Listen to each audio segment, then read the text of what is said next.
त्यामुळे मॅच नाही होणार. होईल होईल.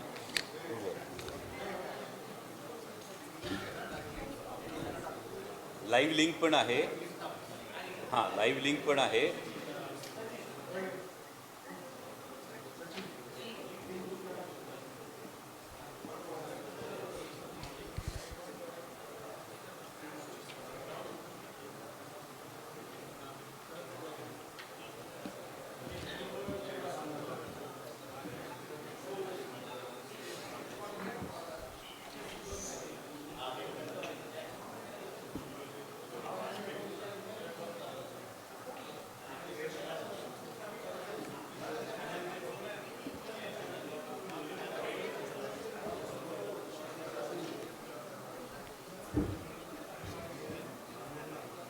मी बोलेल इथेच येऊन तू झालं तरी फक्त पॉईंट करायला जाईल परत.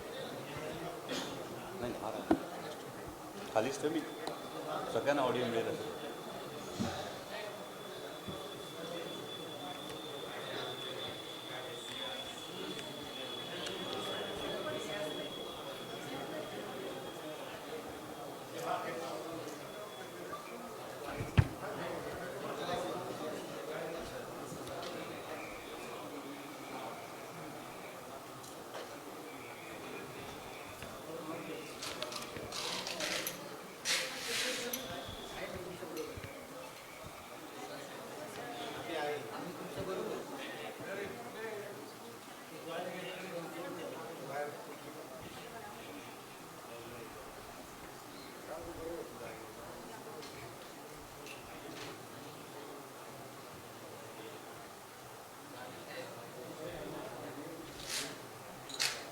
सेट झालं लाईव्ह करूया सुरू.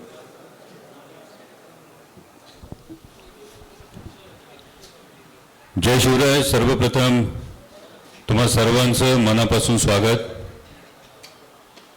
खरं तर हा जो माळशेज घाट बोरा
त्यामुळे त्याविषयीपेक्षा एवढं की जिवंत राहिलं तर किड्या मुंगे पण जिवंत राहतात आणि रंग बदलणारे सरडे सुद्धा जिवंत राहतात.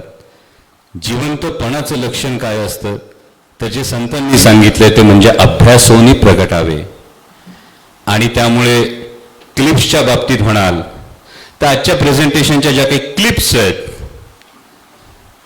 या क्लिप्स अभिमानानं चार चौघात बघता येण्यासारख्या असतील, ज्याच्यातून नॉलेज वाढेल. सहकुटुंब बघताना लोकांना कळेल की तालुका नक्की कुठल्या संकटातून जातोय.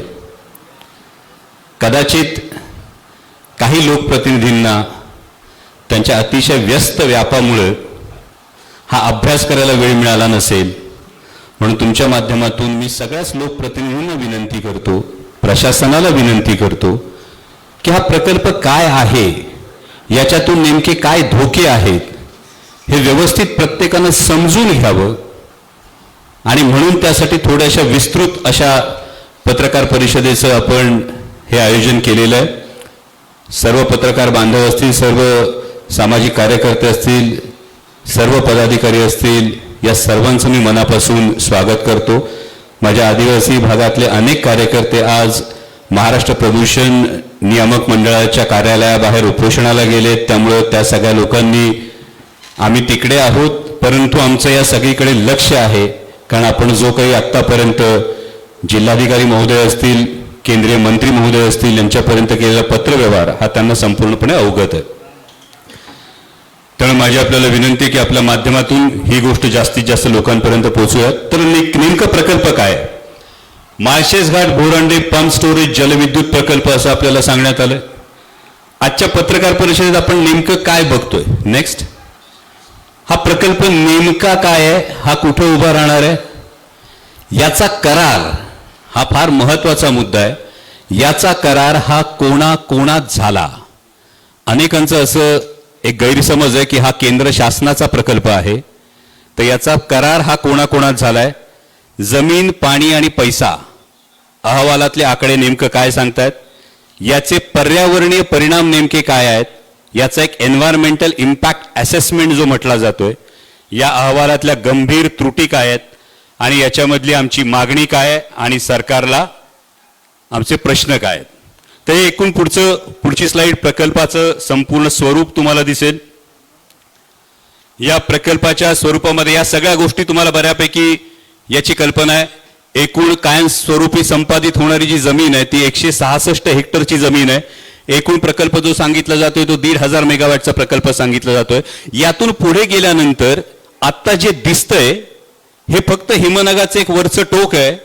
याच्या खाली एकूणच सह्याद्रीच्या पर्यावरणीय संतुलनासाठी जुन्नर तालुक्यातला हा केवळ मी अतिशय जबाबदारीनं हे विधान करतोय, हा प्रकल्प आत्ता फक्त आदिवासी भागासाठी संकट वाटत असला तरी हा प्रकल्प केवळ आदिवासी भागासाठी संकट नाही, हा पुढे जाऊन संपूर्ण पूर्व भागासाठी सुद्धा एक फार मोठी धोक्याची घंटा ठरू शकतो.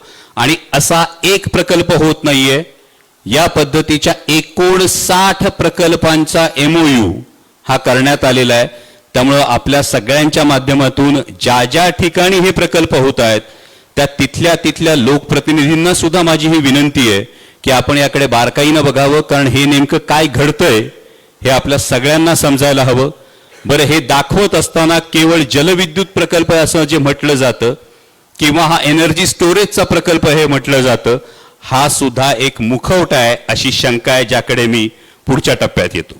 आता पुढे जाऊयात, प्रकल्प नेमका काय आहे, कारण आपल्यापैकी अनेकांना नेमका प्रकल्प काय माहीत नाहीये. त्या पद्धतीने 2 जलाशय तयार करण्यात येणार आहेत. वर आडोशीला हा जुन्नर तालुक्यातला जलाशय असणार आहे, जो साधारणतः 7.15 MCMच्या कपॅसिटीचा जलाशय असणार आहे आणि दुसरा जलाशय हा 8.10 MCMचा हा जलाशय असणार आहे. आणि मध्ये हे जे तुम्हाला ब्लॅक लाईन दिसतेय, हे जे इथे मध्ये दिसतंय हे भूमिगत वीजगृह असणार आहे. हे भूमिगत वीजगृहाच्या माध्यमातून टनेलिंगच्या माध्यमातून जेव्हा रात्री स्वस्त वीज वापरून या खालच्या जलाशयातलं पाणी वरच्या जलाशयात सोडलं जाणार आणि मग या टनेलच्या माध्यमातून पाणी खाली येत असताना जेव्हा वीज दर जास्त असतो तेव्हा हे पाणी खाली सोडून 6 तास वीज निर्माण केली जाणार, अशा पद्धतीचा हा संपूर्ण प्रकल्प आहे. हे जेव्हा 59 प्रकल्प आपण बघतो तेव्हा 59 प्रकल्पांची माननीय मुख्यमंत्री महोदयांच्या नुसार जी प्रस्तावित कपॅसिटी जी म्हटली जाते ती 80,000 मेगावॅटची कपॅसिटी सांगितली जाते. पण 2030 पर्यंतची एकूण महाराष्ट्राची एनर्जी रिक्वायरमेंट जर बघितली तर ही 80,000 मेगावॅट नाही. शंकेची जी पाल चुकचुकते ती इथे चुकचुकते की जी महाराष्ट्राची रिक्वायरमेंटच नाही अशा पद्धतीच्या एनर्जी स्टोरेजचे 59 प्रकल्प सह्याद्रीवर लादण्याचं नेमकं कारण काय. आणि यामध्ये बांधकाम कालावधी हा 5 वर्ष आहे. यामधल्या हे जे वाक्य हे फार महत्वाचं आहे. हे जे डोंगर पोखरून या पद्धतीच्या नलिका आणि प्रेशर शॅफ्ट जे केले जाणार आहेत हे यासाठी फार मोठ्या प्रमाणावर स्फोटाची गरज भासते. यामध्ये ब्लास्टिंगची गरज ही फार मोठ्या प्रमाणावर भासते. आत्ता कंपनी असं म्हणत असली की आमच्याकडे या संदर्भातली टेक्नॉलॉजी आहे, तर कुठल्याही अहवालामध्ये या संदर्भातल्या कुठल्याही टेक्नॉलॉजीचं कुठेही ना स्पष्टीकरण आहे ना या टेक्नॉलॉजीचं कुठेही एक्झाम्पल देण्यात आलेलं आहे. आणि सह्याद्रीच्या एकूण कातळाची रचना जर आपण बघितली तर हा संपूर्ण सह्याद्री हा बेसॉल्ट खडकापासून बनलेला आपला पर्वत आहे आणि सह्याद्री जो बनलेला आहे यामधला पुढचा फार मोठा धोका तुम्हाला सांगतो. सह्याद्री जो बनला हा ज्वालामुखीतून बनलेला आहे. त्यामुळे ज्वालामुखीतून जेव्हा एखादा पर्वत बनतो तेव्हा तो लेयर्सनी बनत असतो. ज्वालामुखीचा आत्ता एक स्फोट झाला, त्यानंतर काही महिन्यांनी काही वर्षांनी स्फोट झाला, त्यानंतर काही वर्षांनी स्फोट झाला. त्यामुळे आधीचा लाव्हारस थंड झालेला, त्यानंतर दुसरा स्फोट झाल्यानंतर दुसरा लाव्हारस थंड होतो आणि त्यामुळे दोन लेअरमध्ये ज्याला आपण सायफन म्हणतो, ज्याला आपण गॅप्स म्हणतो, या असण्याची फार मोठी शक्यता आहे. आणि हा प्रकल्प डिझाईन करत असताना याचा जिओलॉजिकल स्ट्राटा सर्व्हे हा आपल्या कोणाही समोर अजून नाही. त्यामुळे आज आपण आदिवासी भागातला एक प्रकल्प म्हणत असलो तरी यावरच्या जलाशयापासून पुढच्या स्लाइडमध्ये तुम्ही बघू शकाल प्रकल्प नेमका कुठं उभा राहणार आहे. जर हे दोन जलाशय आपण बघू शकत असाल तर आपण माहिती काढा आडोशीपासून जिथे दुर्घटना घडली होती त्या माळींचं अंतर किती आहे. आडोशीपासून माळींचं अंतर किती आहे. जिथे जिओलॉजिकल स्ट्राटामध्ये मी म्हणालो लेअरिंगने पर्वत बनतो, या लेअर्सची माहितीही नाही. आणि जर या लेअरिंगमध्ये जर पाणी गेलं तर काय होऊ शकतं हे आपण माळींमध्ये पाहिलेलं आहे. आपण माळशेज घाटामध्ये वारंवार दरड कोसळण्याचा जो प्रकार आपण सातत्यानं अनुभवत असतो, माळशेज घाटापासून या प्रकल्पाचं अंतर किती हे आपण पाहावं. आणि आत्ता आपल्याला जे सांगितलं जात आहे तो एकच प्रकल्प सांगितला जातोय. यामध्ये दोन प्रस्तावित प्रकल्प आहे. हा प्रकल्प एक अदानीचा प्रकल्प आहे आणि दुसरा तिहेरी हायड्रो डेव्हलपमेंट कॉर्पोरेशनचा THDCचा जो दुसरा माळशेज घाटचा पंप स्टोरेज प्रकल्प आहे. असे दोन प्रकल्प याच भागात येत आहेत. आणि ही शेवटची ओळ जर तुम्ही बघितली तर हा संपूर्ण डेक्कन ट्रॅप बेसॉल्ट जो सह्याद्री बनलेला हा डेक्कन ट्रॅप बेसॉल्ट मध्ये आलाय आणि हा भूकंप प्रवण क्षेत्र 3 या कॅटेगरीतला आपला संपूर्ण सह्याद्रीचा भाग आहे. मग भूकंप प्रवण क्षेत्र 3 या टप्प्यातला आपला संपूर्ण सह्याद्रीचा भाग असताना वरचा आडोशीचा जर तुम्ही जलाशय बघितला तर हा जवळपास नाणेघाटाच्या टॉपवर येतो. त्यामुळे भूकंप प्रवण 3 क्षेत्रामध्ये वरचा जलाशय हा इतक्या टॉपवर ठेवलेला आहे, त्यातून पाणी खाली पर्कोलेट होण्याची भीती आहे. आणि त्याच्या पुढचा तुम्ही जेव्हा इम्पॅक्ट असेसमेंट बघता त्यामधला दुसरा एक महत्वाचा मुद्दा तुम्हाला सांगतो. इथं हा जर सर्वे बघितला किंवा ही जर लोकेशन बघितली तर इथे दोन काय गोष्टी येत आहेत. ही सह्याद्रीची मुख्य रांग आहे, हा नाणेघाट आणि जीवधन किल्ल्याचा परिसर येतो. आता हा संपूर्ण भाग 6 जुलै 2022 ची जी इको सेन्सिटिव्ह झोनची जी मसुदा आहे, पर्यावरण दृष्ट्या संवेदनशील क्षेत्राचा जो मसुदा आहे, यामध्ये हा संपूर्ण भाग समाविष्ट आहे. म्हणजे इको सेन्सिटिव्ह झोनमध्ये इको सेन्सिटिव्ह झोनचं कारण देऊन आमच्या आदिवासी बांधवांवर अनेक मर्यादा लादल्या जातात, इतर अनेक प्रोजेक्ट्सला मर्यादा लादल्या जातात. मात्र या प्रोजेक्ट्सला बिनबोभाट परवानगी दिली जाते थेट इको सेन्सिटिव्ह झोनमध्ये भूकंप प्रवण क्षेत्र 3 मध्ये. हे नेमकं का होतं हा महत्वाचा प्रश्न. आता पुढचे मुद्दे जे लोकांना वाटतं की नेमका करार कोणात झालाय, यामध्ये केंद्र सरकारची भूमिका काय, यामध्ये राज्य सरकारची भूमिका काय. आज दूध का दूध पाणी का पाणी होऊन जाऊ द्या. त्यामुळे ज्यांना कोणी जिवंत आहेत काही प्रश्न आहेत त्यांनी नेमकं काय केलं हे आपल्याला बघावं लागेल. पुढची स्लाइड. हा महाराष्ट्र शासन आणि अदानी समूह यांच्यामध्ये झालेला करार आहे. सामंजस्य करार कोणामध्ये झाला? महाराष्ट्र सरकार आणि अदानी उद्योग समूह याच्यामध्ये या 5 पंप स्टोरेजसाठी झाला. त्यानंतर शासनाने महाराष्ट्र सरकारने केंद्रीय वन पर्यावरण मंत्रालयाकडे ही परवानगी पाठवली. त्यानंतर क्षमता ही बदलण्यात आली आणि पुढची ही जी गोष्ट ना मे 2026 याच्यामध्ये फार मोठी गंमत आहे की याच्यामध्ये जो एन्व्हायरमेंट इम्पॅक्ट असेसमेंट ही जी गोष्ट देण्यात आलेली आहे, जो EIAचा अहवाल 2026 मध्ये प्रकाशित करण्यात आला, या प्रारूप अहवालाचा सारांश फक्त सांगण्यात आला, पण याचं आधारभूत सर्वेक्षण मात्र डिसेंबर 2023 ते 24 मध्येच करण्यात आलेलं आहे. त्यामुळे आत्ताची परिस्थिती काय आहे येई या अहवालात कुठेही आपल्याला दिसत नाही. त्यामुळे जर कोणी प्रश्न विचारत असेल तर त्यांनी महाराष्ट्र सरकारला हा पहिला प्रश्न विचारला पाहिजे की महाराष्ट्र सरकार आणि अदानी उद्योग समूहामध्ये हा करार झालेला आहे. केंद्राचा रोल याच्यामध्ये फक्त पर्यावरणाची परवानगी जी महाराष्ट्र सरकारने मागितलेली आहे ती पर्यावरणाची परवानगी देणं एवढाच त्यामध्ये ही भूमिका आलेली आहे. त्यामुळे महाराष्ट्र सरकारला हे आपले प्रश्न तुमच्या सगळ्यांच्या माध्यमातून जेन्युइनली विचारतो आणि जिथे जिथे हे प्रकल्प होत आहेत त्या प्रत्येकाने या सगळ्या गोष्टी एकदा तपासून बघितल्या पाहिजेत. पुढे आता हे दोन्ही गोष्टी आहेत, निर्णायक अधिकार राज्य शासनाचे आहेत. फक्त तांत्रिक प्रक्रिया ज्या आहेत या तांत्रिक प्रक्रिया या केंद्र शासनाकडे आहेत. आता राज्य शासनाच्या ज्या जबाबदाऱ्या आहेत त्यामध्ये प्रकल्पाचं वाटप कोणाला करायचं, सामंजस्य करार कुठे करायचे, त्यानंतर प्रकल्पाच्या जागेची निवड कुठे करायची, या तीनही महत्वाच्या गोष्टी पूर्णपणे राज्य शासनाच्या अखत्यारीत आहेत. पुढचा महत्वाचा मुद्दा आहे की जलसंपदा विभागानं काळू नदीतून पाण्याचं उपलब्धता प्रमाणपत्र दिलंय. त्यानंतर पेसा कायद्याची अंमलबजावणी, ग्रामसभा संमती आणि भूसंपादन या तीनही जबाबदाऱ्या राज्य सरकारच्या आहेत. आज आपण या प्रकल्पामध्ये बघतोय सर्रास पेसा कायद्याचं उल्लंघन झालेलं आहे. यातल्या सर्वे आपण सगळ्यांना माझी विनंती आहे, सर्वे जर बारकाईने बघितले, जर जी पेसा ग्रामपंचायतीची गावं आहेत ही पेसा ग्रामपंचायतीची गावं नाहीत असे सर्वे शासनानं सबमिट केलेले आहेत, जे पेसा कायद्याचं फार मोठं उल्लंघन हे राज्य शासनाकडून होतंय. त्यानंतर वन जमीन वळवण्याची शिफारस सुद्धा ही राज्य केंद्राला करते आणि त्यामुळे या प्रकल्पामध्ये फार मोठी जबाबदारी ही संपूर्ण राज्य शासनाची आहे. ह्या केंद्राच्या सगळ्या तांत्रिक प्रक्रिया ज्या काही आहेत, 60 हेक्टर वनजमीन वळवण्याचा प्रस्ताव केंद्राकडे जातो, तो राज्याकडून जातो. राज्याचे मुख्य वनसंरक्षक याच्यावर सर्टिफिकेशन देतात. पश्चिम घाट ESA अधिसूचना ही मसुद्याच्या स्वरूपात गेली 13 वर्ष राज्य सरकारनं याचा पाठपुरावा करणं गरजेचं आहे. तज्ज्ञ मूल्यांकन समितीने एन्व्हायरमेंट इम्पॅक्ट असेसमेंटची जी अधिसूचना आहे त्यानुसार हा प्रकल्प आहे की नाही हे फक्त सांगितलं जातं. या एन्व्हायरमेंट इम्पॅक्ट असेसमेंटची सूचना देणारी कंपनी जर आपण बघितली तर त्याच्यात तुम्हाला आणखी एक मोठा धक्का बसेल. पुढे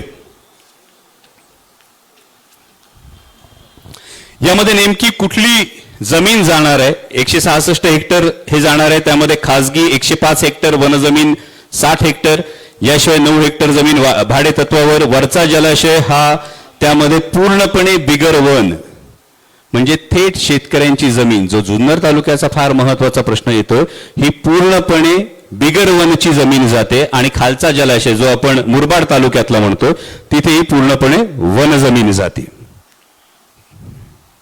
आता यामध्ये फार महत्वाचा या जमिनीच्या संदर्भातला जो मुद्दा आहे की भीमाशंकर असेल म्हणजे आंबेगाव तालुक्यातले 47 गावं, जुन्नर तालुक्यातली 37 गावं, शिवाय भीमाशंकर तालुक्यातली औपे असेल, येळवली असेल, भिवेगाव असेल, ही गावं, इथल्या सामूहिक वनहक्क हे वन्यजीवांच्या नावाखाली नाकारले जातात. आदिवासी बांधवांना तिथल्या ग्रामपंचायतींना सामूहिक वनहक्क हे नाकारले जातात. मात्र 60 हेक्टर वनजमीन वन विभाग बिनबोभाटपणे ही या प्रकल्पासाठी देतो. हा खरं तर महत्वाचा आणि कळीचा मुद्दा आहे. पुढची स्लाइड. यामध्ये एकूण अभ्यास क्षेत्रात 79 गावं आहेत. किती लोकसंख्या अभ्यास क्षेत्रात त्यांनी धरलेली होती ती 68,000 होती. थेट बाधित कुटुंब ही 505 असणार आहेत. आणि खरं तर एकूण बाधित लोकसंख्येपैकी अनुसूचित जमाती 93% आहेत. आणि 93% जर एकूण बाधित लोक असतील आणि मात्र पेसा कायद्यानुसार एकाही ह्याची सुनावणी झाली नसेल तर या संपूर्ण प्रकल्पाच्या जी काही जनसुनावणी 21 तारखेला सांगितली जाते या सगळ्यावर फार मोठं प्रश्नचिन्ह उभं राहतं. पुढे हे जे आपण सातत्यानं बघतो पेसा कायद्याची ही उघड पायमल्ली झालेली आहे की हे संपूर्ण क्षेत्र आदिवासी बहुल आहे. आजनावळे ग्रामपंचायतीने 2023 मध्ये जसा ठराव करून प्रशासनाकडे दिला होता त्याच्याकडे दुर्लक्ष करण्यात आलेलं आहे. प्रकल्प अहवाल तयार करण्यापूर्वी कंपनीने किंवा कोणत्याही शासकीय विभागाने यातल्या एकाही पेसा ग्रामपंचायतीची पूर्वकल्पना दिलेली नाही. 14 ऑगस्ट 2026 म्हणजे आता परवा जी एक बैठक झाली त्याच्या शासकीय बैठकीच्या इतिवृत्तातच या सगळ्या नोंदी आहेत. त्यानंतर ग्रामस्थांची मागणी की आधी ग्रामपंचायतींना माहिती द्या आणि ग्रामसभेचा सकारात्मक ठराव, मग प्रकल्प अहवाल तयार करा. आणि वन हक्क 2006 अंतर्गत सामूहिक वन हक्कांचा प्रश्न हा अजून अद्याप निकाली निघालेला नाही. या सगळ्या गोष्टींचा उहापोह केल्याशिवाय या प्रकल्पाकडे आपल्याला जाता येत नाही. ही पेसा हक्काची पायमल्ली होते आणि पेसा हक्काचं संवर्धन करणं ही राज्य सरकारची नैतिक जबाबदारी येते. पुढची स्लाइड. हे 14 ऑगस्टला अंजनावळेला काय घडलं ते आपल्याला तुमच्यापैकी अनेक जण तिथे उपस्थित होते, माहिती आहे. पुढे ही फार कळीचा मुद्दा आहे. पुढची स्लाइड ती म्हणजे एन्व्हायरमेंट इम्पॅक्ट अहवाल काय सांगतो. पुढची स्लाइड. हा EIA अहवाल म्हणजे काय, तर एन्व्हायरमेंट इम्पॅक्ट असेसमेंट, म्हणजे या प्रकल्पाचा एकूण पर्यावरणावर नेमका काय परिणाम होणार आहे. आता यातल्या या 4 महत्वाचे मुद्दे लक्षात घ्या. ठीक आहे. या 4 महत्वाच्या मुद्द्यांमधल्या ना 3 मुद्द्यांचं एकदा आपण नजर टाका. आदिवासी भागातले काही कार्यकर्ते इथे आहेत. गुरुजी तुमच्या भागाविषयी असं सांगितलं गेलंय अंकुश शेठ, इथे सस्तन प्राणीच नाहीयेत.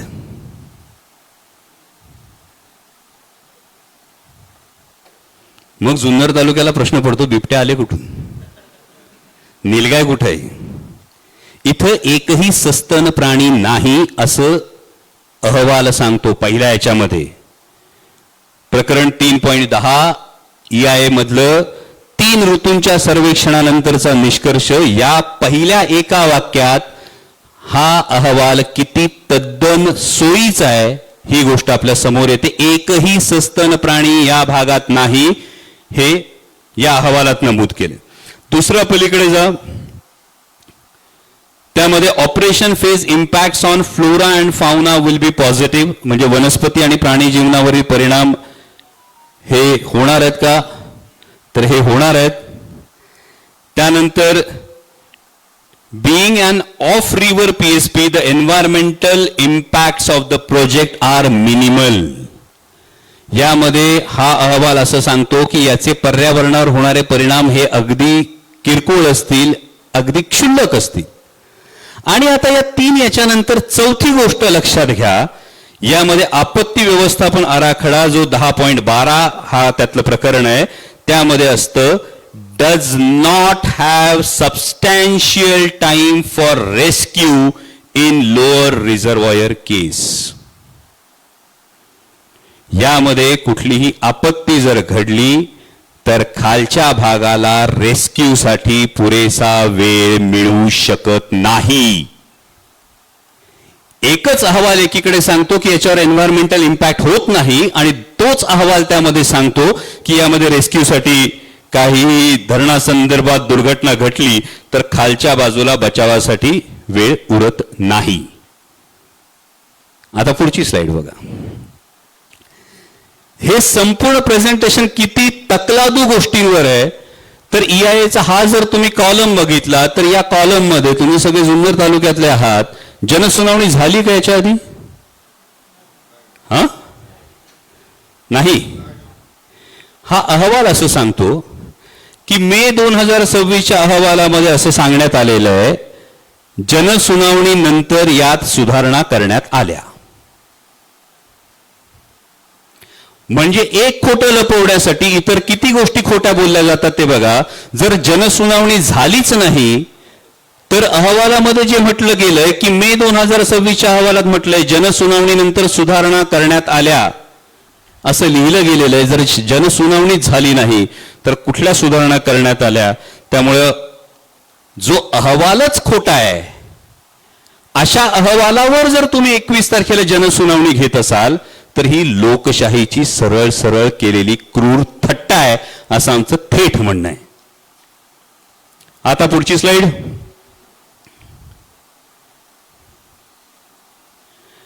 आता हे वन्यजीव सर्वेक्षण आहे. मी मगाशी म्हणालो की सस्तन प्राण्यांचा आकडा इथे 0 दाखवलाय. पक्षी दाखवलेत, फुलपाखरं दाखवलीत, सरपटणारे प्राणी दाखवलेत, उभयचर दाखवलेत आणि याची सोय अशी होते की जेव्हा सस्तन प्राणीच नाहीत तर मग वन्यजीव अधिवासाच्या नुकसानीचं मूल्यांकन होऊच शकत नाहीये. त्यामुळे सरळ सरळ हा प्रकल्प राबवणाऱ्या कंपनीसाठी सोयीने तयार करण्यात आलेला हा अहवाल आहे. पुढची स्लाइड. आता यामध्ये नाणेघाट संवर्धन राखीव क्षेत्राचं काय, तर राज्य वन्यजीव मंडळाच्या बैठकीत मुख्यमंत्र्यांच्या उपस्थित 18 नवीन संवर्धन केंद्र मंजूर झाली. त्यात नाणेघाटाचा समावेश आहे. हे क्षेत्र भीमाशंकर आणि कळसुबाई हरिश्चंद्र गड या अभयारण्यांना जोडणारा महत्वाचा वन्यजीव कॉरिडॉर आहे. मग राज्य सरकारला माहित नाहीये की अहवालात खोटीपणा आहे. जर राज्य सरकार एक अधिसूचना काढतं आणि अहवालात त्याच्या पूर्णपणे विसंगती आपल्याला हे आढळून येते की या कॉरिडॉरमधून म्हणजे प्रकल्पापासून कॉरिडॉरचं अंतर हे अवघं 10.8 किलोमीटर आहे. अवघं 10.8 किलोमीटर. आणि त्यामुळे नाणेघाट संवर्धन क्षेत्र हा एक फार महत्वाचा विषय या प्रकल्पाच्या अनुषंगाने धोक्यात येणारी गोष्ट आहे. पुढची स्लाइड. त्याच्या पुढे आता माळीण दुर्घटना आणि याचा नेमका काय संबंध होतो, तर हे जर आपण बघितलं तर माळीण दुर्घटनेच्या संदर्भातला सर्वेक्षण विभागाचा अहवाल जो आहे त्यामध्ये जंगलतोड आणि डोंगर उतारांचं सपाटीकरण ही दोन प्रामुख्यानं कारणं ही देण्यात आली. हा संपूर्ण प्रकल्प भूकंप क्षेत्र 3 मध्ये मोडतो आणि तरी सुद्धा भूस्खलनाचा स्वतंत्र आणि सखोल अभ्यास या अहवालात कुठेही नाही. आणि त्यामुळे ज्याला आपण एक टाइम बॉम्ब म्हणतो तसा हा प्रकल्प आहे का याविषयी ही घटना खरोखर हा प्रश्न तयार होतो. याच्या पुढचा जो मी म्हणालो पूर्व भागात याचे काय इम्पॅक्ट होतात. पुढची स्लाइड.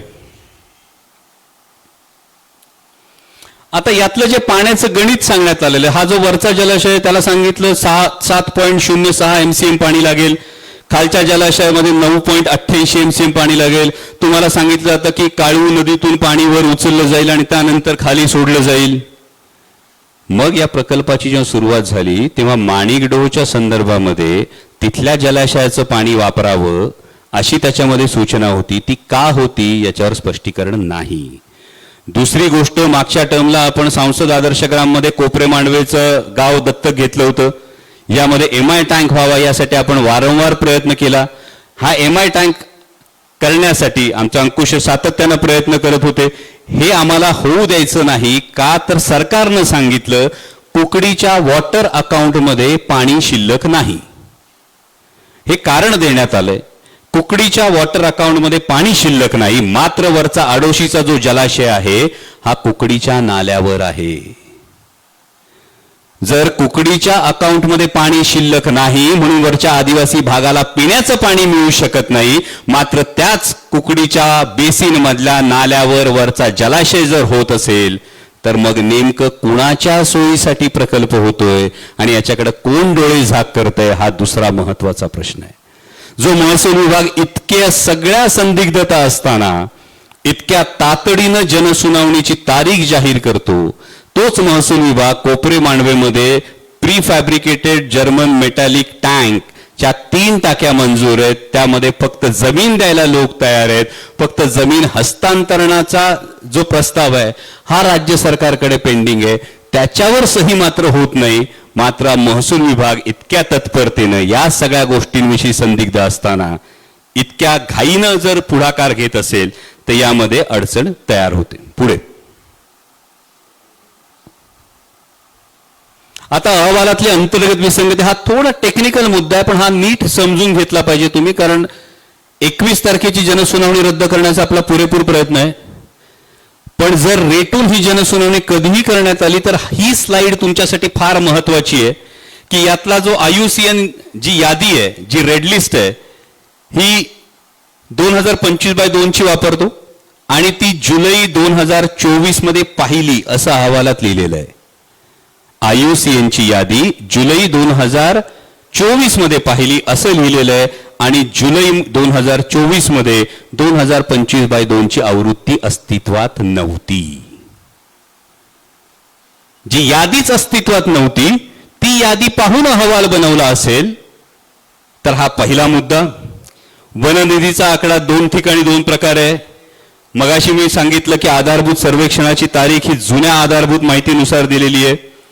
पुढची फार महत्वाची गोष्ट आहे, मगाशी मी जी सांगितली प्रकल्प बाधित जी 79 गावं होत आहेत, या 79 गावांमध्ये जो स्टडी करण्यात आला असं अहवाल सांगतो, या 79 गावांमधल्या कुठल्या गावात आणि कुठल्या लोकांशी ना गावांची नावं या अहवालात आहेत ना माणसांची नावं या अहवालात आहेत.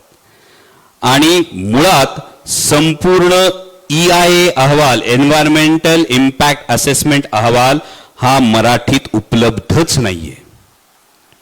मग ज्याच्यावर जनसुनावणी घ्यायची तेच जर आम्हाला वाचायलाच मिळालं नाही, आम्हाला माहितीच नाही, तर आम्ही आक्षेप कशावर घेणार, आम्ही आमच्या तक्रारी कुठं मांडणार, हा फार कळीचा मुद्दा यात तयार होतो. आणि हे एवढं सगळं असताना हा प्रकल्प आहे तो 7,000 कोटी रुपयांचा. विचार करा, 7,000 कोटी रुपयांचा प्रकल्प इतक्या तद्दन खोट्या माहितीवर आणि खोट्या आकडेवारीवर जर सादर होत असेल तर त्याच्यावर आपण विश्वास कसा ठेवायचा, हा महत्वाचा प्रश्न येतो. पुढचा मुद्दा, हा बाधित वनक्षेत्राचं पर्यावरणीय मूल्य हा पुन्हा एन्व्हायरमेंटच्या संदर्भात आहे की या ज्या नोंदी समितीने केलेल्या आहेत ना, या सगळ्या नोंदी आहेत, तुम्ही बारकाईने जर बघितल्या तर यामध्ये पाण्याचा स्रोत बदलण्यासाठी राज्य शासनाची परवानगी आणि NGT आदेशानुसार फ्लोची माहिती मंजुरीच्या वेळी सादर करावी अशी अट समितीने घातली. याचं पुढे काय झालं कुणालाच माहित नाही. TOR दुरुस्तीची शिफारस केली आणि प्रक्रिया पुढे सरकली. समितीने स्वतःच नोंदवले की क्षमता वाढ किरकोळ आहे पण वनक्षेत्राचं नुकसान मोठं आहे. बाधित वनक्षेत्राची गुणवत्ता आणि पर्यावरणीय मूल्य कुठेही तपासलं गेलेलं नाही. आणि आता पुढचा फार महत्वाचा मुद्दा, पुढची स्लाइड घ्या. आता ही जी एन्व्हायरमेंटल इम्पॅक्ट असेसमेंट ज्यांनी तयार केले ही ती कंपनी आहे RS एन्व्हायरो लिंक लिमिटेड. याचे डिटेल्स एकदा फक्त नेटवर जाऊन शोधा. मग गंमत ही होतीये, एकच विकासक, एकच सल्लागार आणि एकच करार. याचं एक उदाहरण मी आपल्या मीडियाच्या माध्यमातून सांगू इच्छितो की 2022ला तारळी आणि माळशेज हे 2 प्रकल्प एकाच याच्यातले. दोन्ही प्रकल्पांचे एन्व्हायरमेंटल इम्पॅक्ट असेसमेंट एकाच खासगी सल्लागार कंपनीने तयार केले, ज्या कंपनीचं इथे नाव आहे. तारळीमध्ये 100 पेक्षा अधिक गावांचा विरोध आहे, 3000हून अधिक हरकतींची पत्र आहेत. तरी सुद्धा 12 मार्च 2024ला तारळीला, सातारा जिल्ह्यामध्ये जनसुनावणी पुढे ढकलली गेली नाही आणि पुढे प्रकल्पाला पर्यावरणीय मंजुरी सुद्धा मिळाली. आज माझं तुम्हाला सगळ्यांना महत्वाची गोष्ट आहे की जे तारळीत मागे घडलं ते आता जुन्नरमध्ये बळजबरीनं घडवू पाहिलं जात आहे. त्रुटीपूर्ण अहवाल, हरकती आणि तारीख न बदलणारी सुनावणी, अजून वेळ गेलेली नाही. आपण सगळ्यांनी मिळून या विरोधात आवाज उठवणं हे गरजेचं आहे. आता ज्या प्रकल्पाविषयी मी बोललो मागाशी तारळीचा, पुढची स्लाइड द्या. हा जर प्रवाह तुम्ही जर संपूर्ण बघितला तर यामध्ये तारळीचा EIA आणि आंध्र प्रदेशातला अनंतपूर जिल्ह्यातला एक प्रकल्प, या दोन्हीचा एन्व्हायरमेंटल इम्पॅक्ट असेसमेंट सेम अहवाल देण्यात आला आणि प्रकल्प रेटून देण्यात आला. म्हणून मी मगाशी जबाबदारीने म्हणालो जुन्नरमध्ये अजून वेळ गेलेली नाहीये, तीच कंपनी आहे, तीच पद्धत आहे. आणि आता जुन्नरमध्ये जनसुनावणी होण्यापूर्वीच जनसुनावणी नंतर सुधारणा करण्यात आल्यात असा उल्लेख आहे. ही आपल्यासाठी धोक्याची घंटा आहे. पुढे लास्ट स्लाइड कडे चला. पुढे आता ही आमची भूमिका स्पष्ट आहे की आमचा विकासाला विरोध नाही पण पर्यावरणाचा बळी देऊन विकास आम्हाला नको. ऊर्जा साठवणूक देशाला आवश्यक आहे पण मग ती पश्चिम घाटातल्या वन्यजीव कॉरिडॉरमध्येच का. आणि आता महत्वाचा कळीचा मुद्दा येतो. माननीय मुख्यमंत्री महोदयांनी 3री मुंबई जाहीर केली. या 3ऱ्या मुंबईचं इकॉनॉमिक इंजिन हे डेटा सेंटर असेल असं जाहीर केलं. जी डेटा सेंटर आज अमेरिकेत आहेत यातल्या मॅक्सिमम डेटा सेंटरच्या आजूबाजूच्या गावांमध्ये शहरांमध्ये पाण्याचं प्रचंड दुर्भिक्ष आहे. कारण दर तासाला काही ट्रिलियन लिटर पाणी या एकेका डेटा सेंटरला लागतं. जी ही तिसरी मुंबई ज्याचं सेंटर अंबरनाथला आहे, जिथे अमेझॉनचं सगळ्यात मोठं जगातलं डेटा सेंटर होणार आहे, हे सुरू असणारे सगळे प्रकल्प हे केवळ विद्युत निर्मिती आहेत की या संभाव्य डेटा सेंटरला आमच्या तोंडचं, आमच्या शेतकऱ्यांचं पाणी पळवून त्यांच्यासाठी केलेली पाण्याची सोय आहे.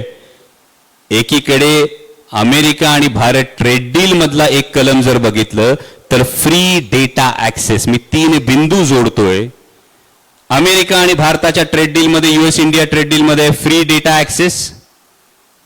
तिसरी मुंबई जाहीर होते, ज्यामध्ये फार मोठ्या प्रमाणावर डेटा सेंटर्स येतात, ज्या डेटा सेंटर्सला प्रचंड प्रमाणात पाणी लागतं. आणि तिसरा महत्वाचा मुद्दा जो आपल्या प्रकल्पाशी संबंधित येतो, त्यामध्ये 2030 पर्यंत एनर्जी रिक्वायरमेंट हे फक्त 30,000 मेगावॅट असताना 80,000 मेगावॅटच्या एनर्जी स्टोरेज प्रकल्पाविषयी फक्त बोललं जातं. मात्र आमच्या हक्काचं पाणी पळवण्याचा हा डाव नाही ना, हा प्रश्न उपस्थित होतो.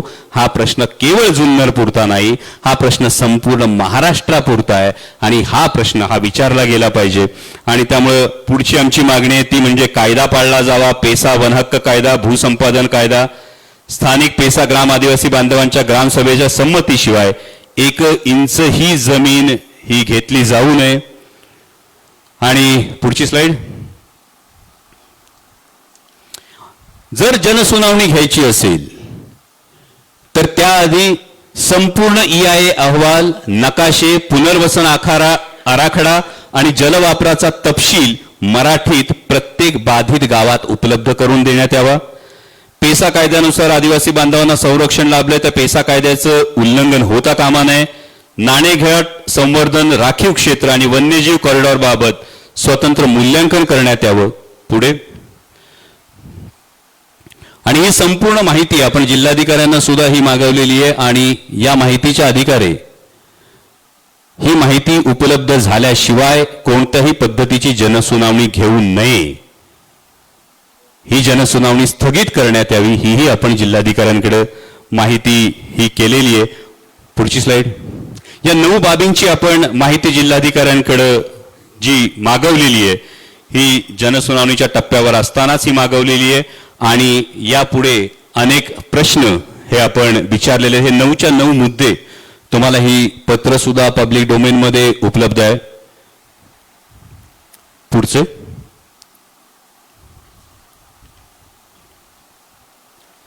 आणि हे जे प्रश्न आहेत, यातला हा 5वा प्रश्न फार महत्वाचा आहे पूर्व भागासाठी, की दाखवताना काळू नदीची परवानगी दाखवून प्रत्यक्षात कोकणी माणिकडोच्या पाण्यावर परिणाम होणार नाही याची हमी कोण देणार.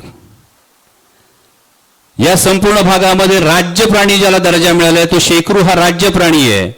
आणि असं असताना वन्यजीव अधिनियमाचं सरळ सरळ उल्लंघन होतंय का, हे सगळे प्रश्न आहेत. आणि म्हणून माझी आपल्या सगळ्यांना विनंती आहे की हा जो प्रकल्प आहे, हा प्रकल्प केवळ आदिवासी बांधवांच्या मुळावर येणार नाही. या प्रकल्पाची मला वाटतं तुम्हाला संपूर्ण सविस्तर माहिती ही आता झाली असेल. यामध्ये किती अडचणी आहेत, यामध्ये किती माहिती लपवली गेलेली आहे आणि यामध्ये हा प्रकल्प कशा पद्धतीनं रेटून नेण्याचा प्रयत्न होतोय, या सगळ्या गोष्टी असताना माझी आपल्या सगळ्यांच्या माध्यमातून राज्य सरकारला ही कळकळीची विनंती आहे, अशा पद्धतीच्या 59 प्रकल्पांचे तुम्ही MOU केलेले आहेत. मी फक्त एका प्रकल्पाचं उदाहरण दिलं. जर हा प्रकल्प झाला आणि अशा पद्धतीनं रेटला गेला, कोणतीही स्पष्टता न देता, तर केवळ आदिवासी भाग नाही तर पूर्व भागातला जो आमचा संपूर्ण शेतीसाठी सुजलाम सुफलाम भाग आहे, आमच्या तोंडचं पाणी पळवण्याचा हा डाव नाही ना, ही आमच्या मनातली भीती आहे. आणि त्यामुळे ही सगळी स्पष्टता आल्याशिवाय, या स्पष्टतेशिवाय कोणतीही जनसुनावणी ही आपल्या तालुक्यात, आपल्या परिसरात होऊ द्यायची नाही, हा आपल्याला निर्धार करावा लागेल. हेच आपल्याला हे सगळं या निमित्तानं सांगायचं होतं. आता तुमच्या समोर हे सगळं सांगितल्यानंतर जिल्हाधिकारी महोदयांना सुद्धा ही संपूर्ण बिल्डिंग सांगितली होती. जिल्हाधिकारी महोदयांना तुमच्या समोर फोन करून ही जनसुनावणी स्थगित करण्याविषयी, कारण तुम्हाला ॲक्शन अपेक्षित आहे, माहिती सगळे देतील.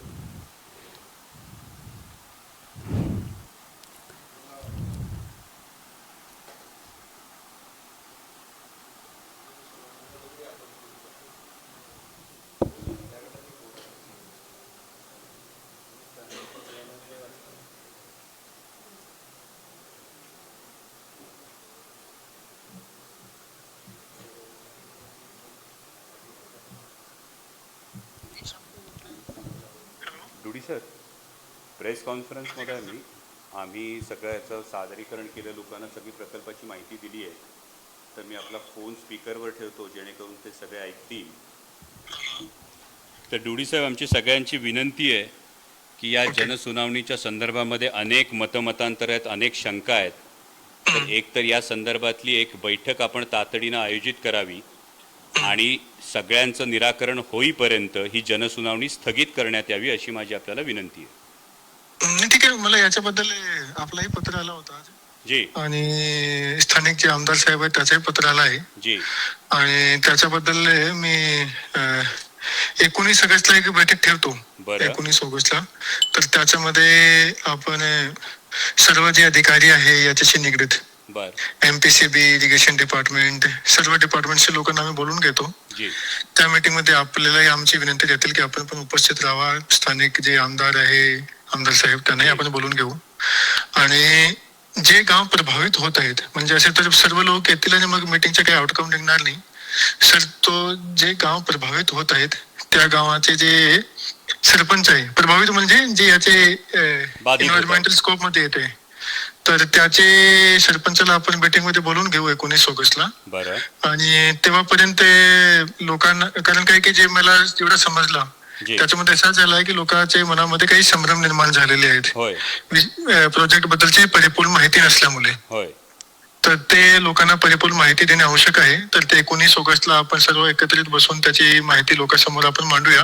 अगदी, आणि तुम्ही सर्व लोकांची जी मागणी आलेली आहे त्याचा मान ठेवून आम्ही जे 21 ऑगस्टची जी हिअरिंग आहे ते आम्ही पोस्टपोन करतो. ते धन्यवाद. चर्चा झाल्यानंतर आणि सर्व लोकांचे शंकांचं निराकरण झाल्यानंतरच या संदर्भातला पुढचं पाऊल टाका. येस, मी काढतो तसा आदेश काढतो मी. धन्यवाद जिल्हाधिकारी महोदय, धन्यवाद. Yes yes. सो 19 तारखेला या संदर्भात जिल्हाधिकारी महोदय, सगळे संबंधित खात्याचे लोक, आपले लोकप्रतिनिधी, बाधित गावांचे सरपंच याची एक बैठक आयोजित करतात. आणि आत्ता जी 21 तारखेला जनसुनावणी होणार होती त्याचा थोड्याच वेळात ते आदेश काढतील की ही 21 तारखेला होणारी जनसुनावणी ही आत्ता स्थगित करण्यात आलेली आहे. मला वाटतं तुम्ही सगळ्यांनी सातत्यानं हा जो आवाज उचवलात, तुम्ही सगळ्यांनी या संदर्भामध्ये जी जनजागृती केली त्याचं हे यश आहे. फक्त हा त्याचा पुढचा टप्पा आहे की त्याची सखोल माहिती आज तुमच्यापैकी प्रत्येकाकडे आहे. आणि माझा पूर्ण विश्वास आहे की माध्यमं लोकशाहीचा चौथा स्तंभ आहेत. आणि जेव्हा माध्यमं कुठल्याही लोकप्रतिनिधीला असतील, कुठल्याही शासन व्यवस्थेला असतील, कुठल्याही सरकारला असतील, जेव्हा योग्य पद्धतीनं आरसा दाखवण्याचं काम करतात, तेव्हा जनहिताच्या दृष्टिकोनातून पाऊल हे नक्की पुढे पडतं. आपण सर्वजण आलात, आपण ही संपूर्ण माहिती समजून घेतली, त्याबद्दल आपलं मनापासून आभार. धन्यवाद. जय शिवराय.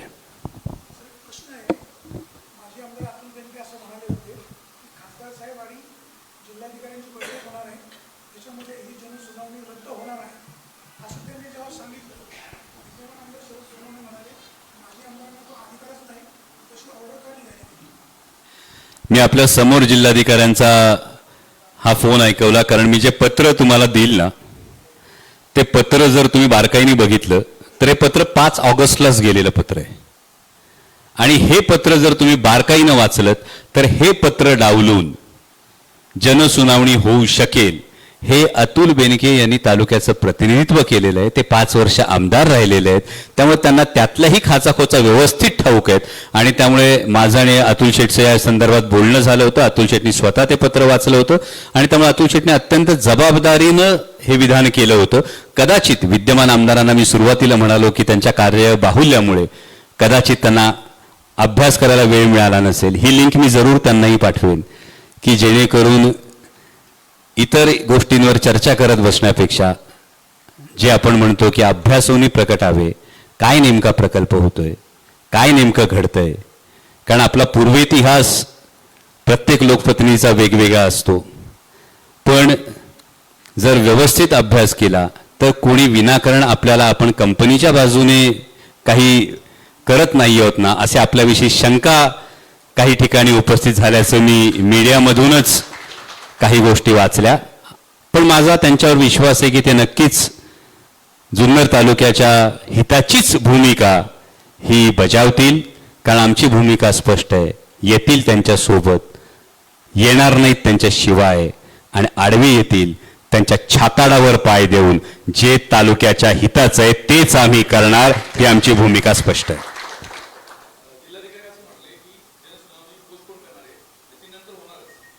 यामध्ये जनसुनावणी जेव्हा होईल त्याच्या आधी आपण ज्या मागण्या केल्या त्या 9 मागण्या जर आपण बारकाईनं बघितल्यात तर मी तुम्हाला एक उदाहरण सुद्धा दिलं की ताराळ्याचा जो प्रकल्प आहे यामध्ये जनसुनावणी रेटून नेली गेली.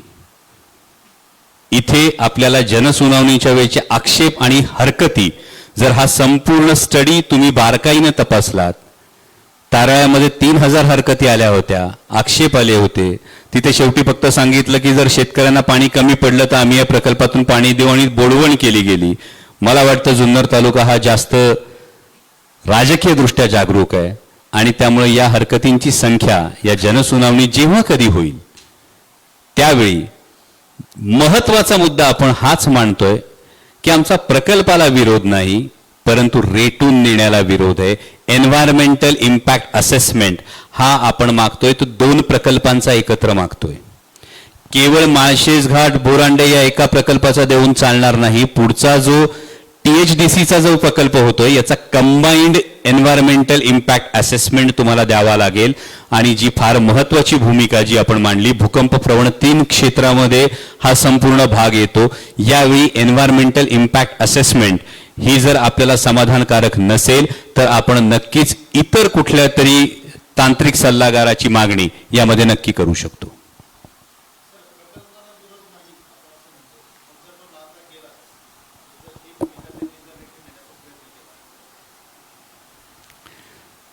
तुम्ही पुढे बघाल याविषयी काय होतं. कसं होतं, माझा सन्माननीय जिल्हाधिकाऱ्यांवर विश्वास आहे या बाबतीमध्ये. कारण जो अवेअरनेस आहे, जे प्रश्न आपण उपस्थित केले, हे प्रश्न उपस्थित केल्यानंतर त्या प्रश्नांचं गांभीर्य लक्षात हे प्रशासनाच्या लगेच आलेलं आहे. मी 5 ऑगस्टचं पत्र पाहिजे तर तुम्हाला पुन्हा एकदा पाठवतो तुम्हाला प्रत्येकाला, तुम्ही बारकाईनं बघा. किंवा आपले जे सगळे आदिवासी बांधव या संदर्भामध्ये मी जसं म्हणालो की MPCBच्या ऑफिसच्या बाहेर धरणं आंदोलन देत आहेत, त्यांनी सुद्धा हे सगळं पाहिल्यानंतर त्यांनी सुद्धा या सगळ्या सखोल माहिती जी आपण विचारण्यात आलेली आहे याचं कौतुक केलं आणि यानंतरचं चित्र हे बदललेलं असेल असं मला विश्वास आहे.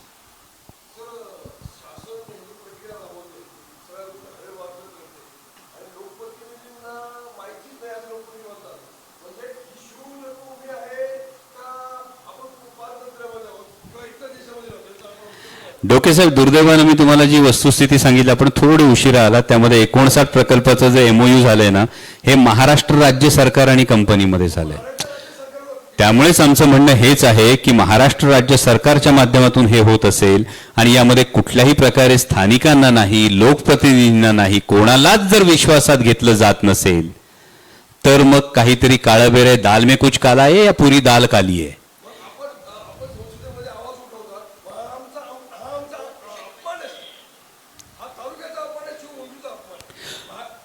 हे खरोखर आहे की लोकप्रतिनिधींना विश्वासात न घेता स्थानिक प्रशासनाला आपण जर माझं तर म्हणणं स्थानिक प्रशासनाला सुद्धा जर एवढी डिटेल माहिती असेल ना, आपण स्थानिक प्रशासनाला सुद्धा विचारा.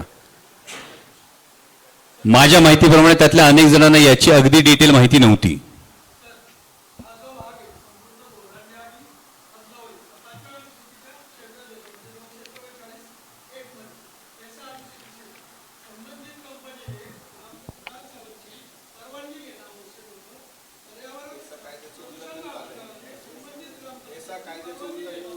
सर, आपण तीच पूर्ण मागणी केली. तुम्ही जर बघितलीत ना,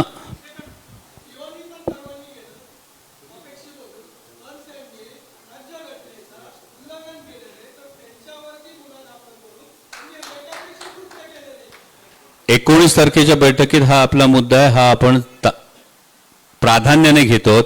तुम्ही मगाशी प्रेझेंटेशन बघितलं असेल तर त्यामध्ये पेसा कायद्याच्या उल्लंघनाच्या संदर्भात आपण हे जबाबदारीनं हे विधान केलेलं आहे. आणि हे उल्लंघन झालंय का तर हे होय, हे 100% उल्लंघन पेसा कायद्याचं झालेलं आहे आणि हे जिल्हाधिकाऱ्यांच्या सुद्धा निदर्शनास आणून दिलेलं आहे. त्यामुळे 19 तारखेच्या बैठकीत याच्या पुढे आपल्याला त्यांचं उत्तर काय येतं हे आधी बघावं लागेल.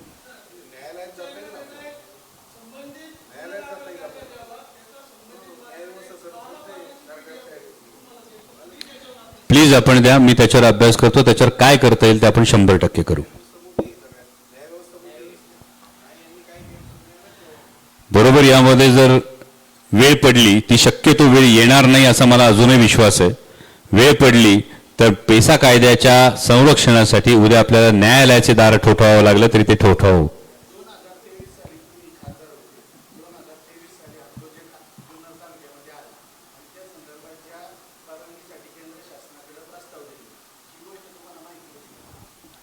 यामध्ये जो प्रस्ताव जातो हा प्रस्ताव खासदारांच्या माध्यमातून गेलेला नाही. हा प्रस्ताव थेट राज्य सरकारनं केंद्र सरकारला दिलेला आहे. थेट राज्य सरकारनं केंद्र सरकारला दिलेल्या प्रस्तावाच्या संदर्भात कुठलीही डेटाबेस, कुठलाही डॅशबोर्ड हा अजून उपलब्ध नाही की राज्य सरकारने कुठल्या परवानग्या सबमिट केलेल्या आहेत. यामध्ये मी परवा सुद्धा एका प्रेस कॉन्फरन्समध्ये दिल्लीतूनच ही गोष्ट बोललो की एक आधी परंपरा होती की प्रत्येक अधिवेशन काळाआधी राज्य शासन आणि सगळे खासदार यांची एक बैठक व्हायची.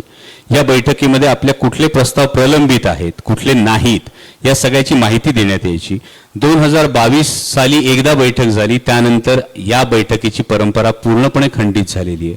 त्यामुळे राज्य सरकारने कुठले प्रस्ताव दिले याची कुठलीही माहिती ही खासदारांना केंद्र सरकारकडून आलेली नाही.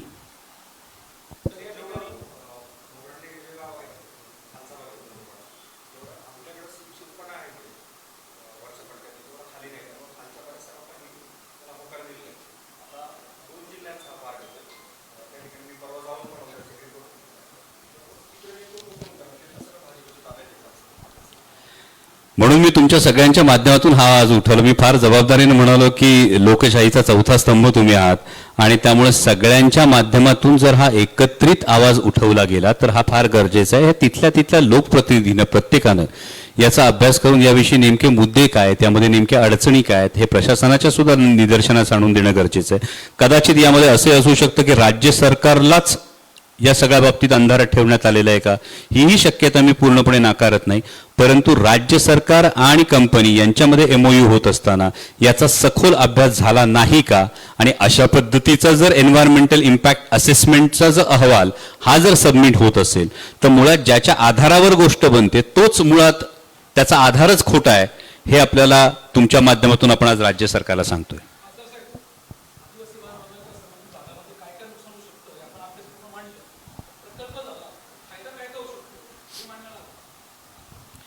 नक्कीच, त्यासाठीच 19 तारखेला मी आधी विचारलं की एवढं लपून छपून करायची गरज काय. कसं आहे अतुलजी, जर प्रकल्पाचा फायदा असता, जर आपली चांगली गोष्ट असती तर आपण उजळ माथ्याने सांगतो ना. म्हणजे आमदारांना अंधारात ठेवायचं, खासदारांना अंधारात ठेवायचं, ग्रामपंचायतींना अंधारात ठेवायचं आणि प्रकल्प रेटून न्यायचा. म्हणूनच म्हटलं की तेव्हा शंकेची पाल जास्त चुकचुकते. जर उजळ माथ्यानं खरोखर याचा फायदा आहे तर तुम्ही उजळ माथ्याने येऊन सांगा, एवढंच आमचं म्हणणं आहे. म्हणून आपण जे म्हणालो की प्रकल्पाला आपला आंधळा विरोध नाही, त्याचे काय फायदे तुम्ही नेमके आम्हाला सांगा. आमच्या मनातल्या ज्या शंका आहे या शंकांचं निरसन करा, आणि जर आमच्या सगळ्या शंकांचं निरसन तुम्ही व्यवस्थित पद्धतीने करू शकत असाल आणि प्रकल्पाचे फायदे समजावून सांगत असाल तर पुन्हा आपण इथं भेटू. जर ते शंका निरसन झालं तर मीच स्वतः येऊन पुन्हा तुम्हाला कंपनीच्या अधिकाऱ्यांबरोबर प्रकल्पाचे काय फायदे आहेत बाबा आमचं शंका निरसन झालंय हे आपण प्रामाणिकपणे कबूल करू, कारण आपल्याला यात काहीच लपवायचं नाहीये. बांगर साहेब, त्याच्यामधला एक फार महत्वाचा मुद्दा आहे. माझं पत्रकार बांधवांना विनंती की ते जे 3 डॉट सांगितले ना, ते 3 डॉट फार महत्वाचे आहेत. राज्याची असणारी एकूण एनर्जी रिक्वायरमेंट जी 80,000 मेगावॅट नाही, असं असताना सुद्धा यामध्ये हे प्रकल्प रेटले जातात. लावून द्या फोन. दुसरा महत्वाचा मुद्दा, 3ऱ्या मुंबईची अनाउन्समेंट होते. 3ऱ्या मुंबईमध्ये डेटा सेंटर्स मोठ्या प्रमाणावर येतात, जे डेटा सेंटर्स अमेरिकेतून हद्दपार झालेले आहेत. त्याचवेळी अमेरिका आणि भारत यांच्या ट्रेड डीलच्या विषयी अनेक संशयाचं धुकं अनेक बाबतीत आजूबाजूला दिसतं. ज्यामध्ये फ्री डेटा ॲक्सेस हा एक फार महत्त्वाचा कळीचा मुद्दा देशाच्या दृष्टीने आहे आणि त्यावेळी हे प्रकल्प लादले जातात. त्यामुळे फक्त एकाच्या फायद्याचं आहे की यामध्ये नेमकं काय काय, म्हणून मी सुरुवातीला म्हणालो की हे फक्त हिमनगाचं टोक आहे, याच्या खोलात गेलं तर अनेक गोष्टी बाहेर येतील. स्फोट होऊ शकतो. आपला जो बेसाल्ट जो आहे, खडक जो आहे, तो जर बनलेला आहे, त्याचं पाणी जर वरती गेलं तर त्याचा स्फोटही होऊ शकतो. पाणीचं आमदार साहेब बोला. जी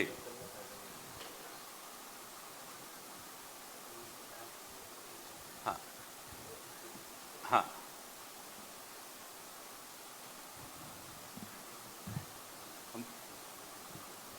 हो माझं आत्ताच कलेक्टर साहेबांशी बोलणं झालं. कलेक्टर साहेबांना आपण आपल्या सगळ्यांची व्यथा वेदना सांगितली. 19 तारखेला बाधित गावांचे सगळे सरपंच, आपण लोकप्रतिनिधी, पर्यावरणाच्या संदर्भातले तज्ज्ञ आणि कंपनी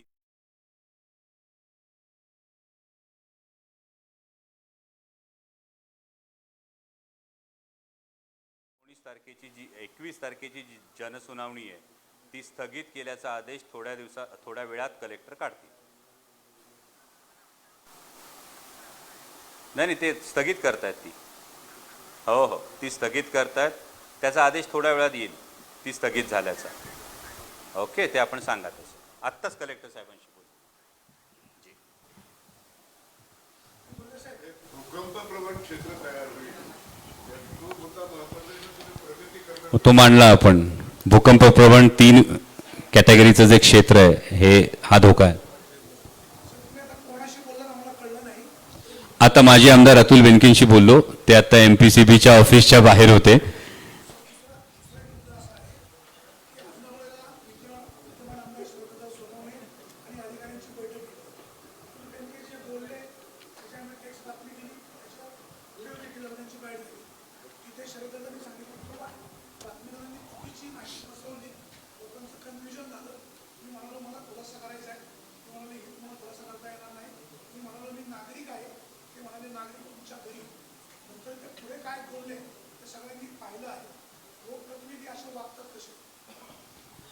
मी माझी भूमिका तुमच्या समोर स्पष्ट केली की माध्यम हा लोकशाहीचा चौथा स्तंभ आहे.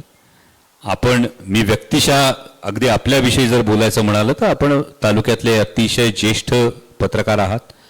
तुमचे माझे वैयक्तिक मतभेद होऊ शकतात, असूही शकतात, कारण लोकशाहीमध्ये डेमोक्रेसी हॅज अ राईट, म्हणजे we beg to differ also, हे असू शकतं.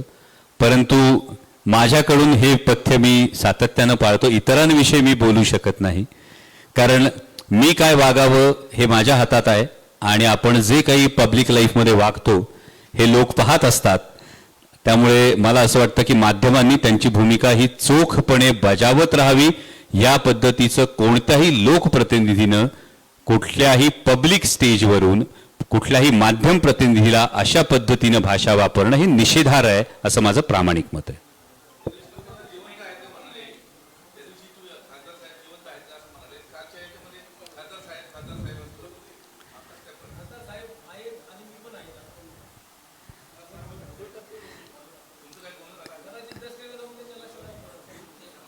मला असं वाटतं की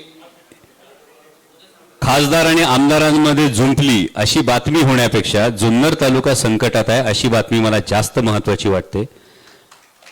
वाडवडिलांनी ज्येष्ठांनी आपल्याला शिकवलंय, आपल्याला कुत्रं चावलं तर आपण कुत्र्याला चावायला जात नसतोय. त्यांचं मतितार्थ वेगळा असेल, त्यांना नंतर त्याची जाणीव झाली म्हणून त्यांनी ते स्पष्टीकरण दिलं असेल. मला वाटतं यामध्ये आमदार महोदयांच्या मनात तसं काही नसावं. त्यांच्याही मनात तालुक्याचं हित आणि तालुक्याच्या हिताचं काय आहे हीच गोष्ट असावी. आणि म्हणून मी आजच्या प्रेस कॉन्फरन्सला सुद्धा आमदार महोदयांना बोलावलं होतं. ते काही कारणामुळे येऊ शकले नाहीत, पण हे प्रेझेंटेशन मी पूर्ण त्यांना सुद्धा पाठवेल. आणि ते सुद्धा आपण जिल्हाधिकाऱ्यांशी जेव्हा संवाद साधला तेव्हा जिल्हाधिकाऱ्यांनी आपल्याला सांगितले की आमदार महोदय सुद्धा यासाठी आग्रही होते ही जनसुनावणी रद्द होण्यासाठी. त्यामुळे माझी आपल्याला विनंती आहे की तालुक्यावरचं जे संकट आहे हे दूर करण्यासाठी आपल्याला आपल्यात जर काही तुतुमैमे जरी घडली असेल तरी त्याकडे दुर्लक्ष केलं पाहिजे. आपल्याला तालुक्याच्या हितासाठी उभं राहिलं पाहिजे. हा प्रकल्प म्हणजे एक फार मोठी धोक्याची घंटा आहे आणि त्यामुळं अशा कुठल्याही गोष्टीला फारसं महत्त्व न देता माझी आपल्याला विनंती आहे की या प्रकल्पावर, या प्रकल्पाच्या धोक्यांवर आपण जास्त लक्ष केंद्रित करावं.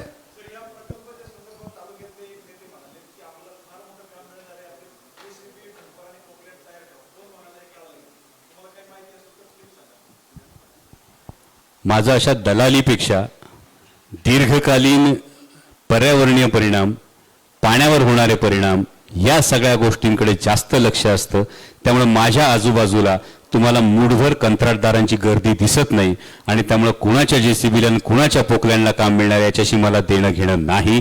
मला जर माझ्या तालुक्याचं नुकसान होणार असेल तर मी या प्रकल्पाच्या विरोधात ठामपणे उभा आहे, एवढी मी तुम्हाला खात्री देतो.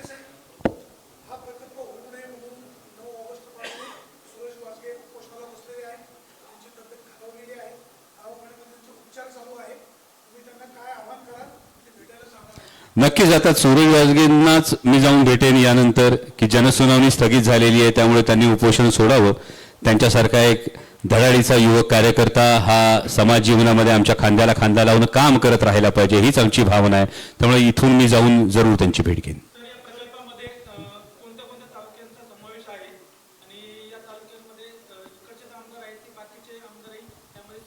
आता हा प्रकल्प यामध्ये 2 तालुके आहेत, म्हणजे 2 जिल्हे 2 तालुके, पुणे आणि ठाणे, मुरबाड आणि जुन्नर या 2 जिल्ह्यांचा हा मी एका प्रकल्पाविषयी बोललोय. असे 59 MOU महाराष्ट्र सरकारने केलेले आहेत. त्यामुळे मी या प्रकल्पाविषयी बोलत असताना म्हणतो की जुन्नर तालुका आणि मुरबाड तालुका या 2 तालुक्यांशी संबंधित हा जो आत्ता आपण प्रकल्प म्हणालो भोरांडे माळशेज घाट हा या 2 तालुक्यांशी संबंधित. कारण माळींचं जर तुम्ही अंतर बघितलं, आडोशीपासूनचं जर अंतर बघितलं तर ते एरियल डिस्टन्स जवळपास माझ्या माहितीप्रमाणे 14 ते 15 किलोमीटरच्या आसपास फक्त ते अंतर येतं. आणि जेव्हा बेसॉल्टची आपण ही खडकाची निर्मिती आपण बघतो, भूकंप प्रवण 3 क्षेत्र म्हणतो, म्हणजे हा ज्वालामुखी आधी येऊन गेला, त्यानंतर दुसरा थर तयार झाला, या 2 थरांच्या मध्ये एक फट राहिलेली आहे. आणि जेव्हा मी ब्लास्टिंग करतो, तो जो मी तुम्हाला ब्लॅक लाईन दाखवली, त्या ब्लास्टिंगमुळे या स्तरांमध्ये जेव्हा घसरण पुन्हा होते तेव्हा या गॅप्स वाढू शकतात, त्यामध्ये पुन्हा पाणी सीपेज होऊ शकतं आणि तशी दुर्घटना घडणार नाही. याची शाश्वती काय, यासाठी जिओलॉजिकल स्ट्रॅटा सर्व्हे होणं गरजेचं आहे, तर हा प्रकल्प आपल्यासाठी सुरक्षित आहे असं म्हणता येईल.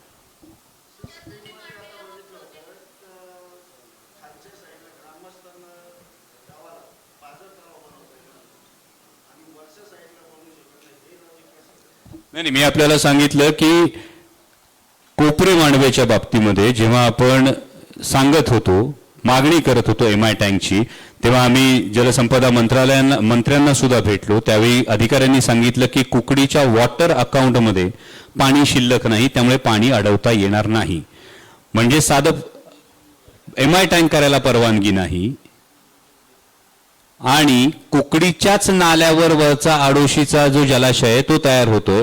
मग या वॉटर अकाउंट मधली ही दोगली बाजू ज्याला आपण म्हणतो, हा दुटप्पीपणा का? जर आमच्या आदिवासी बांधवांना MI टँक देताना तुम्ही म्हणता वॉटर अकाउंट संपलं आणि आडोशीच्या अदानीच्या प्रकल्पाला मात्र तुम्ही एवढा मोठा 7.5 याचा कॅपॅसिटीचा तुम्ही जलाशय बनवू देता, तर मग आमच्या आदिवासी बांधवांनी काय घोडं मारले, हाच आमचा प्रश्न आहे.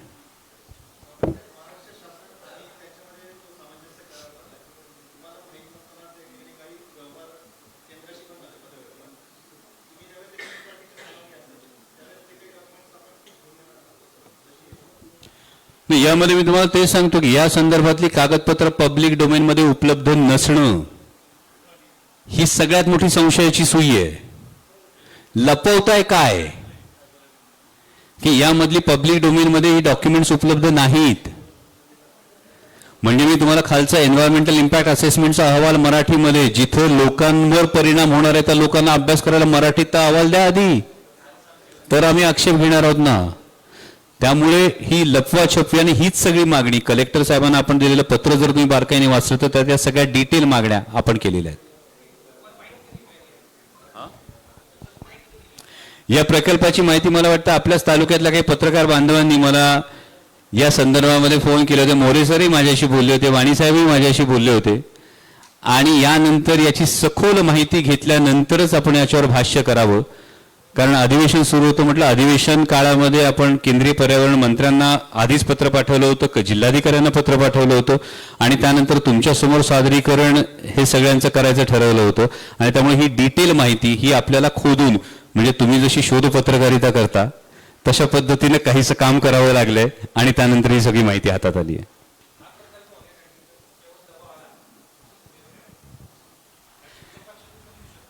मला वाटत नाही असा दबाव माझ्यावर कोणी टाकेल.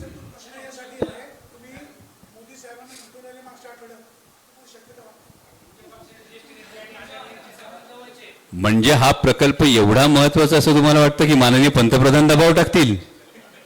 मग याच्यामध्ये आणखी काहीतरी काळाभेर आहे असा प्रश्न, अशी शंका निर्माण व्हायला पाहिजे. पण मला वाटत नाही की या निमित्तानं खरं तर एका फार वेगळ्या विषयाला आपण तोंड फोडलेलं आहे. या पद्धतीनं केवळ एक प्रकल्प नाही, ही संपूर्ण सह्याद्रीची हानी आहे, ही संपूर्ण इकोसेन्सिटिव्ह झोनची हानी आहे आणि हे सगळं होत असताना काही ट्रिलियन लिटर वॉटर दर तासाला डेटा सेंटरच्या घशात घालण्याचा जर याच्यामध्ये काही डाव असेल, मी शक्यता वर्तवतोय, जर असा काही डाव असेल तर महाराष्ट्रातल्या येणाऱ्या पिढ्या अशा कुठल्याही प्रकल्पाला माफ करणार नाहीत, कारण पिण्याला सुद्धा पाणी उरणार नाही.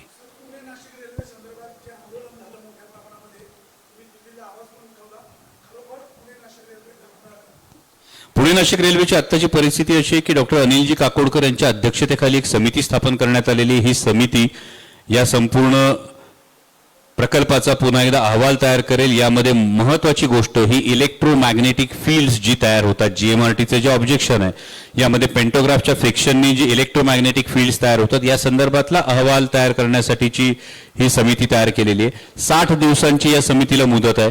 यामध्ये आपण जगात 19 ठिकाणी दुर्बीण आणि रेल्वे हे कोएक्झिस्ट करतात.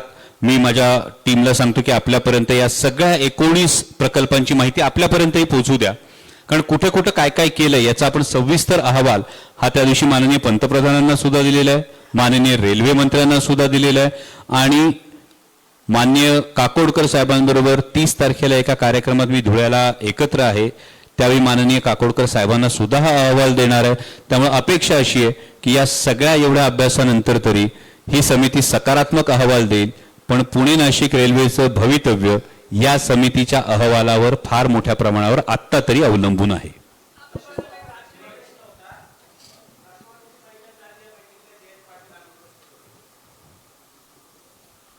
कुठली बैठक? नाही, आता एनसीपीची जी बैठक झाली ही सगळ्या जिल्हाध्यक्षांची आढावा बैठक होती आणि आत्ता जयंत पाटील साहेब हे पक्षातले जरी ज्येष्ठ नेते असले तरी त्यांचे पूर्वनियोजित कार्यक्रम होते. प्रदेशाध्यक्षांनी ही बैठक घेतली, राष्ट्रीय कार्याध्यक्षा म्हणून सुप्रियाताई स्वतः याला उपस्थित होत्या आणि फ्रंटल सेलचे अध्यक्ष म्हणून रोहितदादा पवार याला उपस्थित होते. त्यामुळे याचे काहीतरी वेगळे राजकीय अर्थ काढण्याची काहीच आवश्यकता नाही, केवळ जिल्हाध्यक्षांची बैठक होती. मग तुम्ही मला प्रश्न विचार, डॉक्टर साहेब काल पुणे जिल्ह्याची बैठक झाली, तुम्ही उपस्थित नव्हतात. अहो, एकत्र विमान प्रवास जर होऊन जर गोष्टी बदलत असत्या तर दिवसा ढवळ्या मग मागचे हुडीबिडीचे प्रकरण कशाला झाले असते?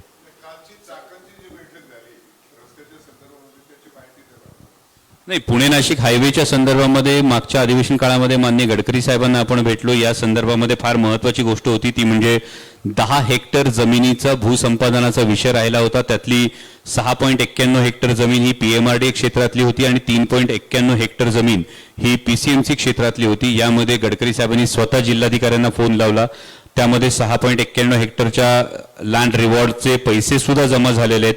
3.91 हेक्टर जी पीसीएमसीच्या अधिक्षेत्रातली जी जमीन अधिग्रहित होणं शिल्लक होतं त्यासाठी मुख्य सचिवांकडून एक हमीपत्र हे गडकरी साहेबांनी घ्यायला सांगितलं आणि पुढच्या 15 दिवसामध्ये पुणे नाशिक हायवेच्या संदर्भातला नाशिक फाटा ते राजगुरुनगर हा जो एलिव्हेटेड कॉरिडॉर आहे याचं काम आपल्याला सुरू झालेलं दिसेल.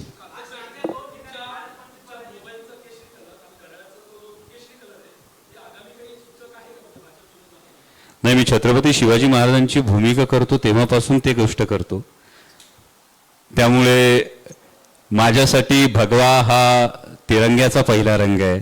बाकी कुणाला काही वेगळे ऑब्जेक्शन असतील तर त्याला मी काही करू शकत नाही. नाही, याच्या आधी कायम होतो. अगदी माझी दिल्लीतली गाडी सुद्धा भगव्या रंगाची आहे.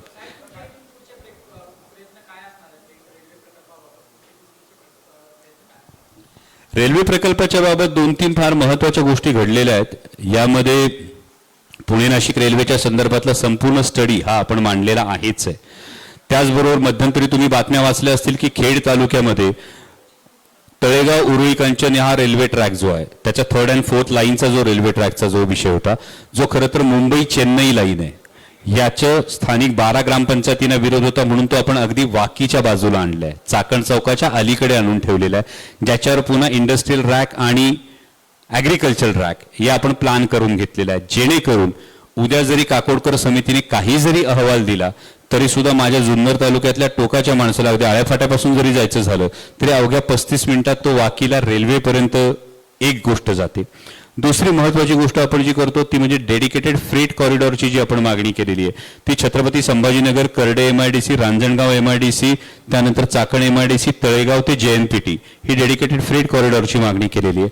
आणि आंबेगाव आणि खेड या 2 तालुक्यांच्या सीमेवर आपण PM गतिशक्ती टर्मिनलची मागणी केलेली आहे, जेणेकरून शेतीमालाची वाहतूक असेल, इंडस्ट्रियल वाहतूक असेल, या सगळ्याला त्याचा फार मोठ्या प्रमाणावर फायदा होईल आणि एकूण वाहतुकीची जी कोंडी होते याला सुद्धा याचा फार फायदा होईल. या पद्धतीने आपण या गोष्टी करतो. त्याच वेळी पुणे नाशिक रेल्वे जुन्या मार्गाने जुन्या सर्वेक्षणानुसारच व्हावी यासाठी मी तुम्हाला सांगितलं त्या पद्धतीने आपण पंतप्रधानांकडे तो स्टडी संपूर्ण दिलेला आहे, रेल्वे मंत्र्यांकडे दिलेला आहे. आता जी समिती गठीत केली या समितीसमोर सुद्धा आपण तो सादर करतो, जेणेकरून जुन्या सर्वेक्षणानुसार पुणे नाशिक रेल्वे व्हावी यासाठी आपण आग्रही राहू.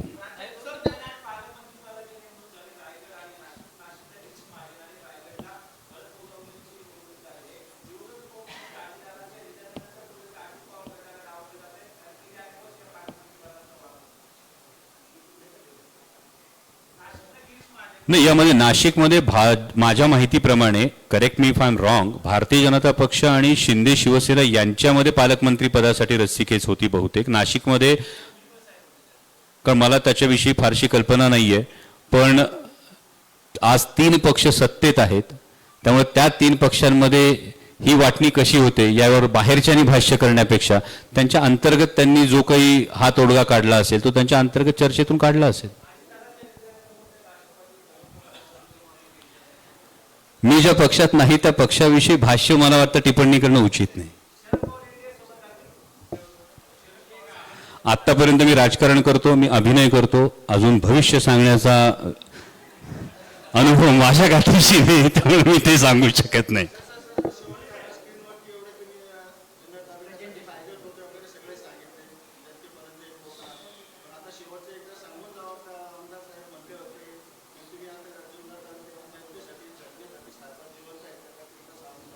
मला वाटतं हा पुरावा आहे ना सगळा.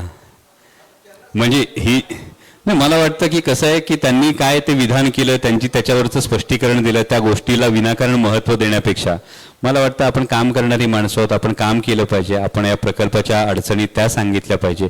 अकारण कुचाळका करण्यासाठी वेळ हा काही लोकांकडे असेल, माझ्याकडे नाही.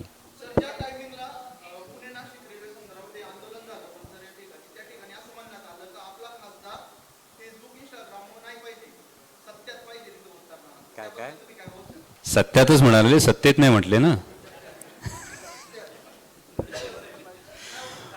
माझं म्हणणं असं आहे की जे कोणी विधान केलं एक तर मला माहीत नाही.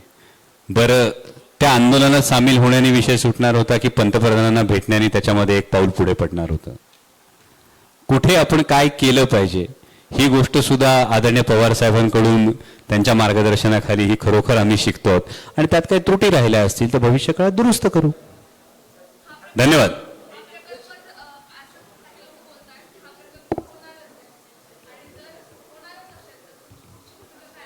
मी आपल्याला सांगितलं की प्रकल्पाला विरोध करण्यापेक्षा यातल्या ज्या अडचणी आहेत या सुटल्याशिवाय, याच्या शंकांचं निरसन झाल्याशिवाय कोणत्याही प्रकल्पाला आंधळ समर्थन करणं योग्य नाही आणि आंधळा विरोध करणं योग्य नाही. त्याचं जर डिटेल्स आपल्याला समजले आणि आपल्या शंकांचं निरसन झालं तर आपण स्वागत करू.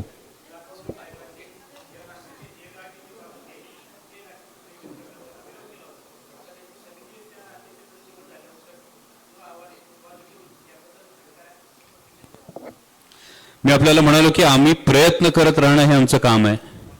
आपण रेल्वे मंत्री असतील, काकोडकर समिती, आपण सगळ्यांना सांगतोय की जगात 19 ठिकाणी होतंय तर फक्त भारतात का नाही, फक्त महाराष्ट्रात का नाही. हाच आमचा महत्त्वाचा प्रश्न आहे. जसे इथे प्रश्न उपस्थित केलेत तसेच त्याही बाबतीत प्रश्न उपस्थित केलेत आणि मला वाटतं काकोडकर साहेब नक्की या सगळ्याचं व्यवस्थित निराकरण करतील. हा संपूर्ण अहवाल ते पाहतील आणि त्यांनी जर अहवाल पाहिला तर नक्की काहीतरी मध्यम मार्ग हा निघेल.